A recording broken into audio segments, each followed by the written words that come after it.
사무엘상 18장 6절에서부터 16절입니다. 사무엘상 18장 6절로부터 16절. 구약성경 440쪽입니다. 이제 제가 말씀을 6절로부터 16절까지 읽겠습니다. 무리가 돌아올 때 곧 다윗이 블레셋 사람을 죽이고 돌아올 때 여인들이 이스라엘 모든 성읍에서 나와서 노래하며 춤추며 소고와 경쇠를 가지고 왕 사울을 환영하는데 여인들이 뛰놀며 노래하며 이르되 사울이 죽인 자는 천천히요 다윗은 만만이로다 한지라. 사울이 그 말에 불쾌하여 심히 노하여 이르되 다윗에게는 만만을 돌리고 내게는 천천만 돌리니 그가 더 얻을 것이 나라 말고 무엇이냐 하고 그 날후로 사울이 다윗을 주목하였더라. 그 이튿날 하나님께서 부리시는 악령이 사울에게 힘있게 내리매 그가 집안에서 정신없이 떠들어대므로 다윗이 평일과 같이 손으로 수금을 타는데 그때 사울의 손에 창이 있는지라. 그가 스스로 이르기를 내가 다윗을 벽에 박으리라 하고 사울이 그 창을 던졌으나 다윗이 그의 앞에서 2번 피하였더라. 여호와께서 사울을 떠나 다윗과 함께 계심으로 사울이 그를 두려워한지라. 그러므로 사울이 그를 자기 곁에서 떠나게 하고 그를 천부장으로 삼음에 그가 백성 앞에 출입하며 다윗이 그의 모든 일을 지혜롭게 행하니라. 여호와께서 그와 함께 계시니라. 사울은 다윗이 크게 지혜롭게 행함을 보고 그를 두려워하였으나 온 이스라엘과 유다는 다윗을 사랑하였으니 그가 자기들 앞에 출입하기 때문이었더라. 아멘.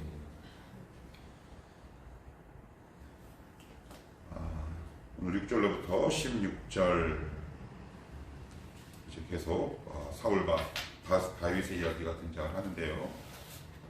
점점 악화일로를 걷게 되는 사울, 그리고 점점 하나님과 함께하며 사람과 수많은 무리들로부터 존경과 사랑을 받게 되는 다윗, 이제 그렇게 이야기가 전개됩니다. 이제 전쟁이 이제 계속해서 지금 있죠. 블레셋과의 전쟁이 계속해서 있습니다. 이제 여러분들이 사무엘상을 끝까지 읽어보시면 알겠지만 사사기를 읽어보셔도 그렇고요. 사사기에는 블레셋이나 이제 다른 미디안 족속들이 쳐들어옵니다. 그러면 하나님이 사사를 세우시죠. 그리고 전쟁을 해요. 그러면 그 다음에 꼭 이런 말이 사사기에 써 있어요. 몇 년 동안 평온하였다. 그런데 사울이 등장하고 나서부터는 한 번도 평온한 적이 없습니다. 이게 이제 사울이 얼마나 하나님과 관계가 삐뚤어져 있고 잘못된 관계에 있는지를 나타내고 있는데, 이 다윗이 왕으로 등극할 때는 일방 쌍방 전투가 아니라 다윗이 정복해요. 그래서 그 족속이 공격해 오지 않게 되는 일들이 벌어집니다. 그러니까 사사기, 그 다음에 다윗, 그리고 마지막으로 사울, 같은 리더십이 세워지지만 현격하게 차이가 발생을 하게 돼요. 그런 점을 우리가 굉장히 유의 깊게 보시면 성경을 이해하는 데 훨씬 도움이 됩니다. 사울이 왕으로 등극한 이후로부터는 끊임없이 전쟁을 하게 된다.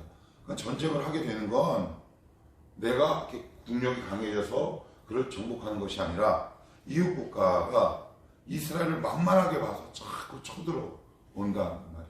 그러니까 이스라엘 사람들 안에 어떤 영적 피로도, 육체적, 정신적 피로도가 굉장히 크죠. 우리가 신앙생활 할 때도 조금 생각해 봐야 할 필요가 있는데, 물론 우리가 계속되는 영적 싸움이 있지만 우리가 하나님 앞에 제대로 무장하고 있지 않으면 끊임없는 공격이 우리 가운데 있을 수 있다. 왜 사람이라는 게 그 임계치가 있잖아요. 버틸 수 있는 한계가 있단 말이죠. 물리적 고통. 그런데 그것을 넘어버리는 여러 가지 일들이 발생한다. 그 일이 바로 사울이 왕으로 재위할 그 기간 내내 있었다. 이제 그것을 머리에 한번 그려보시고 성경을 읽어보시는 것도 사무엘상을 이해하는데 큰 도움이 될 수 있다. 이렇게 보시면 되고요. 자, 우리 6절, 7절 말씀을 같이 한번 읽어봅시다. 시작. 무리가 돌아올 때 곧 다윗이 블레셋 사람을 죽이고 돌아올 때 여인들이 이스라엘 모든 성읍에서 나와 노래하며 춤추며 소고와 경세를 가지고 왕 사울을 환영하는데 여인들이 뛰놀며 노래하여 이르되 사울이 죽인 자는 천천히요 다윗은 만만이로다 한지라. 이 말인즉슨 여러분 옛날 영화 보시고 특별히 중국 영화를 보시면 혹시 이런 소리 들어보셨나요? 천세 천세 천천세 만세 만세 만만세. 이제 왜 우리 만세 이러잖아요. 만세. 이렇게 사극을 보시면 만세는 즉 하늘에서 내려온 황제에게만 돌리는 호칭이에요. 천세는 황제도 아니고 왕도 아니고 그보다 약간 밑에 있는 사람들에게 돌리는 호칭이에요. 그러니까 여기서 사울이 죽인 사람은 천명이고 다윗이 죽인 사람은 만명이다라는 의미가 아니에요. 사울과 다윗의 위치가 다르다라는 뜻이에요. 근데 지금 현재 누가 왕이에요? 사울이 왕이에요. 굉장히 그의 분노를 자극하는 일이 아닐 수 없는 거죠. 다윗의 입장에서 보면 놀랍고 감사하고 경이롭겠지만 사울의 입장에서는 이제 겨우 소대장, 중대장에 불과한 다윗에게 만세, 만만세한 꼴이라는 말이에요. 자신에게는 천세, 천천세.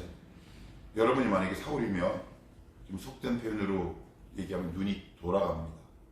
그런 일이 사울과 다윗에게 있어요. 이게 뭘 상징할까요? 다윗의 가세와 그의 영적 권위는 점점 땅에 떨어지기 시작하고요. 다윗은 비록 어리고 중대장, 소대장에 불과한 직책과 직업밖에 되진 않지만 하나님이 계속 올리시고 있다는 말이에요.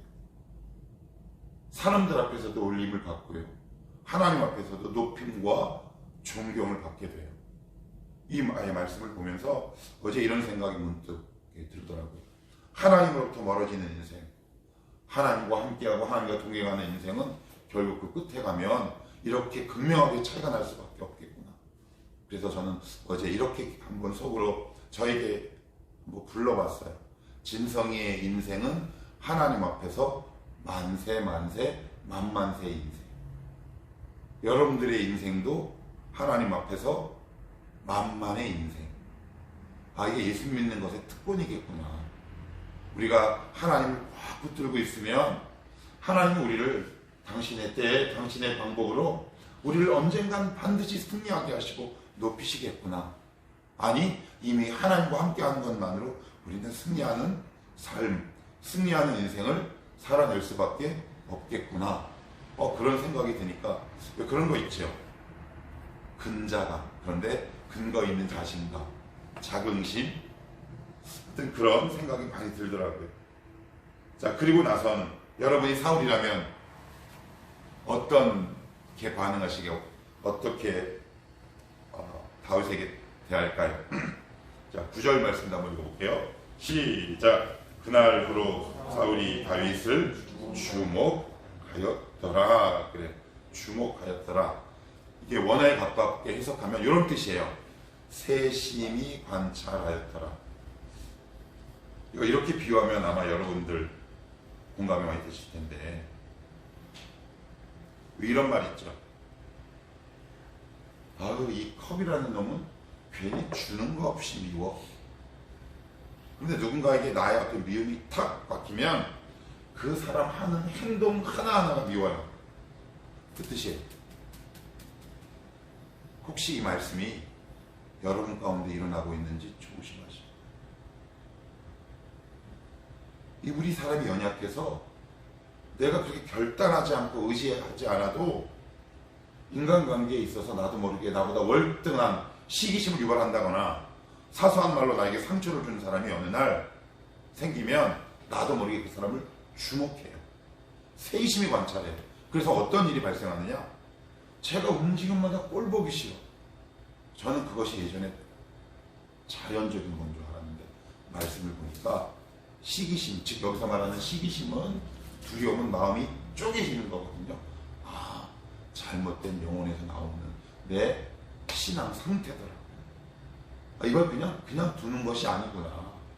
이거 하나님 앞에 내어놓고 회개하고 돌이켜야 되는 문제구나. 왜요? 지금 사울에게 이런 일이 발생하잖아요. 다시 말씀드려요. 주목해요. 왜 이렇게 주목하기 시작했어요? 다윗을 향한 시기심. 그래서 제가 이 말씀을 한번 사전을 찾아봤더니 여기 보시면 다윗은 만만이요. 여기 불쾌하다라는 말이 있죠. 불쾌하다라는 말이 이런 뜻이래요. 상처를 받다.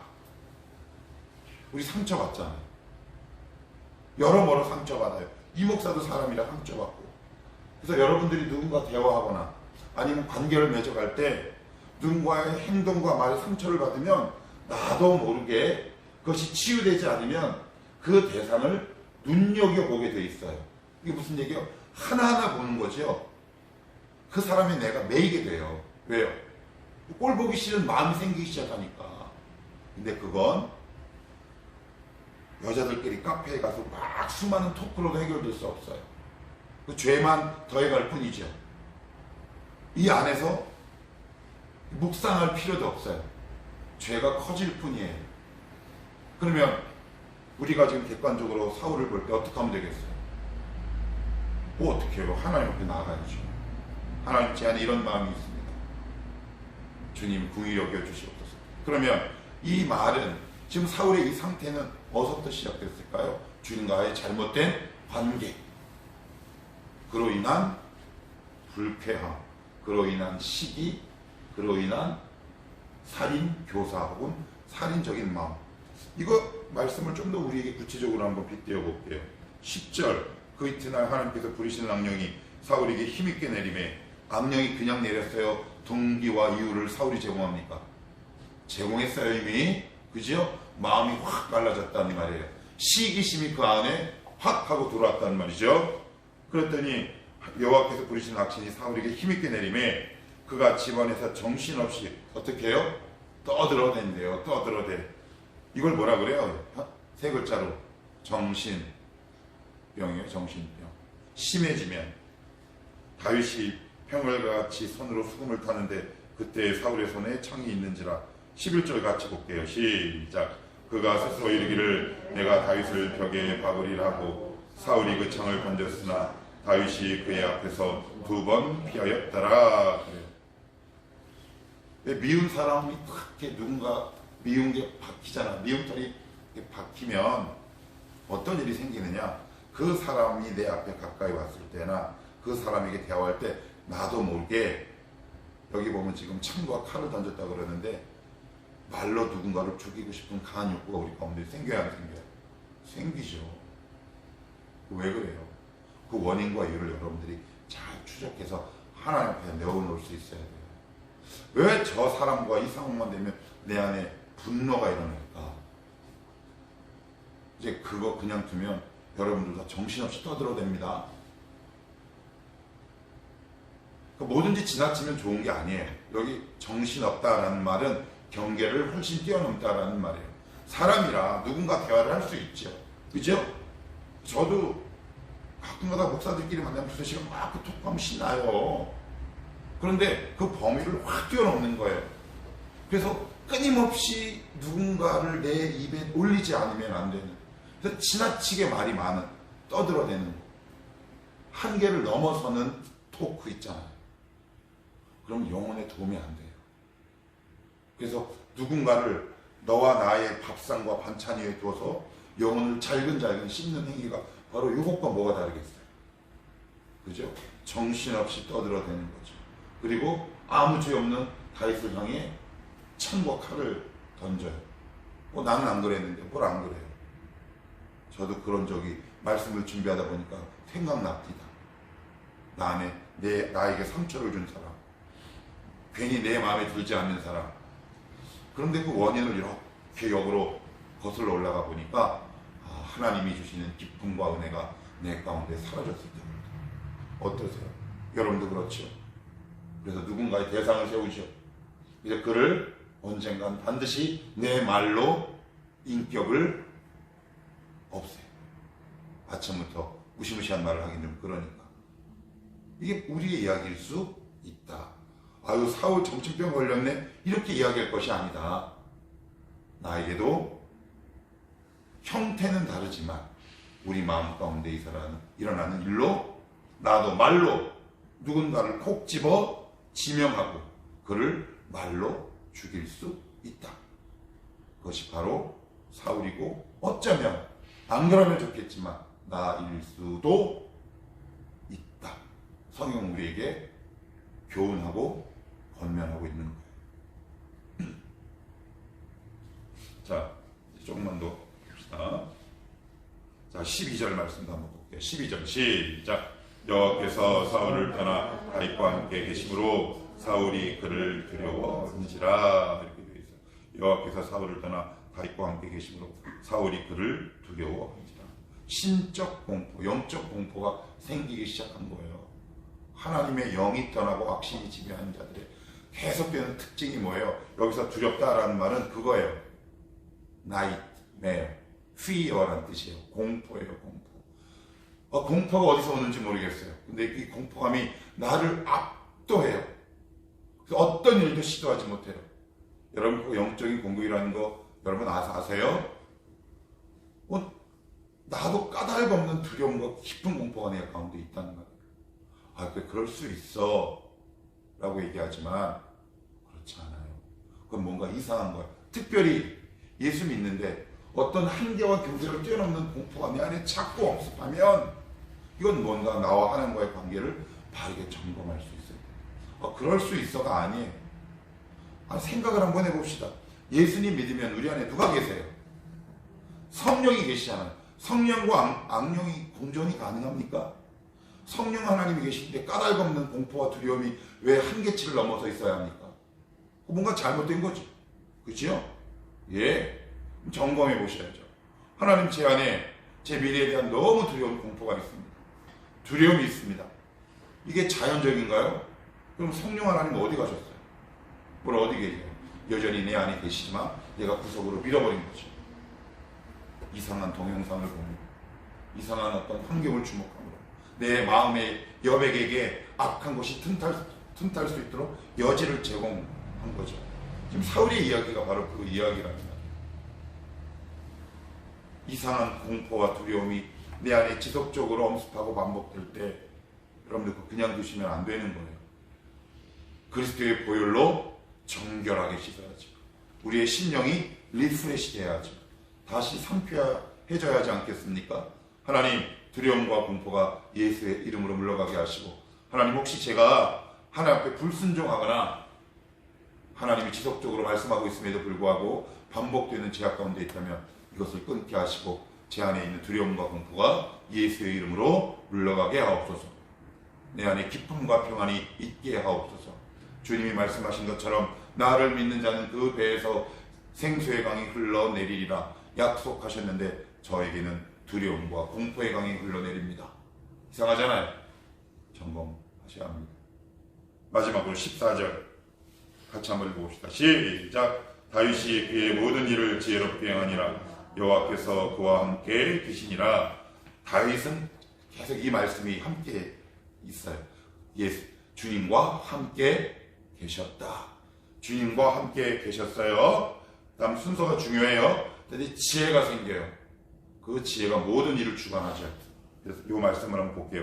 다윗이 그의 모든 일을 지혜롭게 행하니라. 그 원인이 하나님이 함께 계셨대요. 이게 무슨 말이에요? 지혜가 미치는 범위가 무슨 일이래요? 대답 안 하네요. 성경에 써있잖아요. 넓어. 모든 일, 그죠?